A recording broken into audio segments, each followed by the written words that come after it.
Alright. Now, by the title of the video, you'll know what this is. However, just to keep the suspense a little bit going for the people who don't, we have a Vanguard case, which looks remarkably similar to the ones that Panasonic used for their VHS-C cameras, although it's not quite the same. We'll go ahead and we'll open it up and take a look at what's inside. See, the secrets are very well guarded. If we open this up, we got a couple of things here. First and foremost, we have an S-video cable. We have a 3.5mm patch cable. This looks like another patch cable, although it's for mono audio. Oh, no, I'm sorry. This is for a digital still camera for the composite video outputs. That's odd. Might come in handy for something, but I don't know. Then we have the umbilical cord to what would appear to be a Sony power supply at first. You could use it with a Sony power supply, the so-called ACV30. So we'll put that out of the way. And then we'll go ahead and we'll have a quick look in here at what we have. Ooh. We have a Hi8 tape, a metal Hi8 tape, so that's pretty cool. Skiing. Huh. That ought to be interesting. Probably too long to include in this video, but you can bet that that will be uploaded to my other channel. Here's another tape here. 150 minutes. Usually these are 120. In fact, I've actually got some that are 120 minute. They're basically exactly the same. It's just slightly shorter in length. It is NTSC, so I guess there is one thing. But anyway, gives you the PAL minutes and all of that. So that's neat. So that's what we've got in one package, one pouch. And the other pouch here, go ahead and open it up. We have, oh, more tapes. What's this? This one was actually in the camera itself, so it's in this TDK case just for so I could protect it a little bit. But it's another one of these Hi8 metal tapes. I don't know what's on it. I've looked at a little bit of it and I couldn't actually tell what it was, so I guess there's one thing. And a Cowboy Land Vacation tape. Or, yeah, it's Vacation. I thought it said Vacaton or something. But there you go. Another Hi8 tape that will end up on the other channel. I think that's it for the contents of these two pouches. So I suppose what we can do is go ahead and open this up, if it will let us, to reveal a little bit more. Here's a Ricoh battery, MP99. Fairly interesting looking battery. We'll have to give that a try, see if it works. Here is the remote control, which has the Nikon badge on it. Strange. This right here is probably worth the price that I paid in and of itself. It is a macro lens. Those of you who will know or know a little bit more about lenses and things probably know just how close-up plus 8 actually is. So we'll close that. Put it somewhere. We've got, alright, looks like a couple of video filters. There's a video clear right there with the manual. And, oh, that one's broken. Oh, that's a shame. I don't know what that actually would be. What does it say on it? FD. I don't know what that... Again, somebody who knows more about filters and cameras will probably be able to tell me what that actually is used for. Same deal with this, which I think says ND on it. ND6. I don't know what that means. So, somebody who knows more could probably tell me. We have the camera itself, which we'll look at in a second. And last but not least, there is the manual for the camera right down there. So let me get this stuff out of the way, and we'll go ahead and we'll take a look at the camera. Back in the 90s and the late 80s, lots of companies rebadged Sony Handycams for their own. Sony allowed this. Companies I'm familiar with were Sanyo, Samsung, Ricoh, Grundig in Germany. There were definitely a couple of others, but one I did not know of until recently was Nikon. Yes, really. The same Nikon that makes digital cameras, for a while at least, was rebadging Sony Handycams. Now that's what this is. They called it the Action-8 camera. This is a model VN-750. I have a VN-500, I think it's a 500 or maybe it's a 550 as well, but that one does not function. This one, however, does. Seems to work perfectly fine. Gives you 10 times zoom. And also, Sony called it steady shot, but Nikon calls it stable shot. So that's kind of neat. You get an LCD screen there, auto lock, which I should probably turn back on, and a bunch of manual controls. You get a superimposer, just like the camera I'm using right now. So I don't know if it's actually working when I do this, but you do get a superimposer. Alright, hazards of using a camera blind, but there you go. There's the superimposer. You get different colors. And there are different modes as well, but I'm not going to investigate any of those. But it's got the same deal. There's your titler, or sorry, the date and the time. This does apparently feature data code functionality.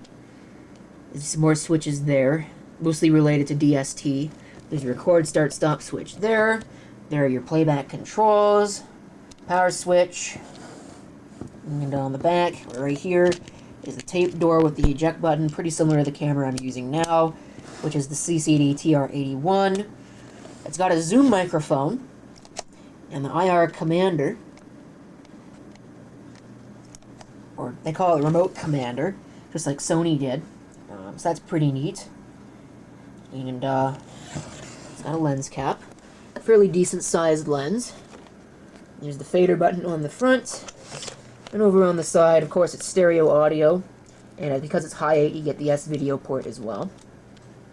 Plug-in power for the microphone, and this is your zoom mic control. If you change it to this switch, if you switch this down, it will go into zoom mic mode. If you take it out, it will not. There are also indicators in the view screen when various features are turned on and turned off. Alright, so I think now is as good a time as any to go ahead and switch over to this camcorder. So I will be right back, thanks to the magic of videotape.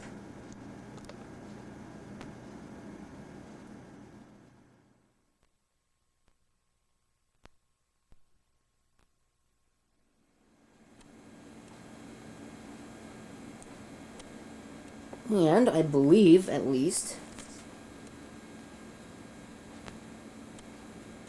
we're now recording using the Nikon VN-750 Hi8 Camcorder. It is making some interesting noises, but I do think that it's working. You can see the date and time overlay in the bottom. I'm using the Ricoh battery that it came with to record this portion of video right now. So it will be interesting to see how long it lasts. But at least so far, it seems to be working. Go ahead and, ooh, lost the focus. I think I probably need to clean the lens. Maybe even do a little bit more than that, but, we'll try out the steady shot functionality, or as Nikon calls it, the stable shot. So this is with it off, and that is with it on. Works very well, as I would expect from optical steady shot. Yeah, I think I'm going to go ahead and clean the lens here. Oh, wow. Okay, I actually just went ahead and took off the lens clear. That might have helped a little bit.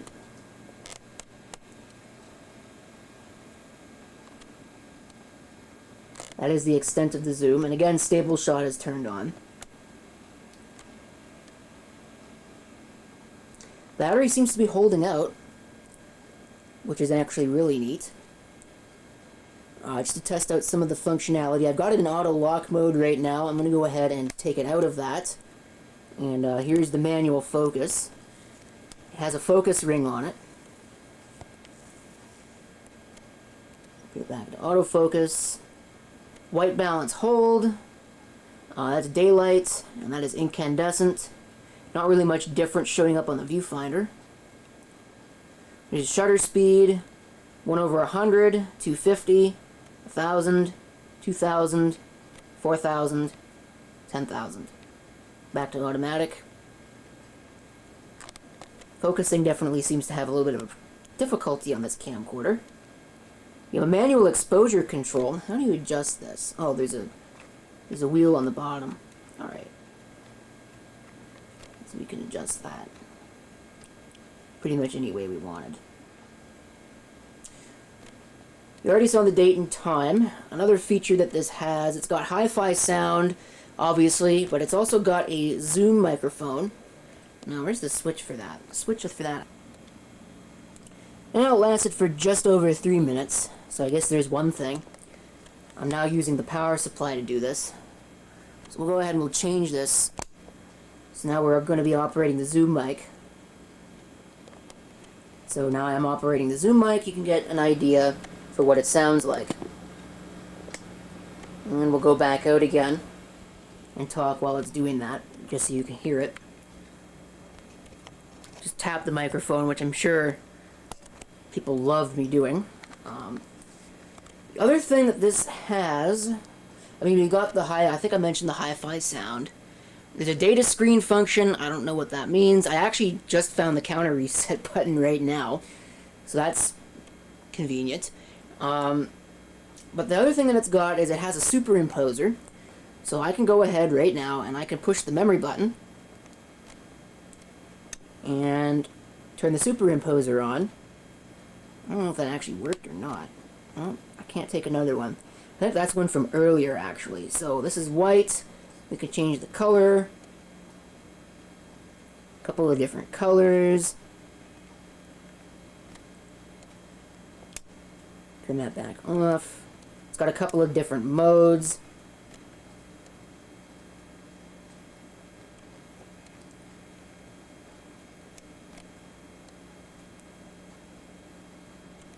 Really what it's designed for is for title cards.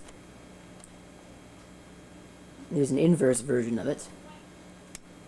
You can do the same thing. But yeah, it's really designed for title cards, which was a common thing back then. Not so much now. So, I guess here's your demonstration. I don't know if any of the lost video on the cassettes, the tapes, is going to be short enough to include in this video, because I try to keep these videos to a reasonable length. I know all of it won't be, but whatever isn't in this video will be uploaded to the GL5500 channel, provided it's not like nudity or anything like that. You know, within reason. It will be uploaded, and there will be links in the video description to it. But as far as this video is concerned, it's pretty much over, so I would like to thank you for watching. If you have any comments, feel free to leave them down below. And this is CP666 signing off. I hope to see you next time. Till then.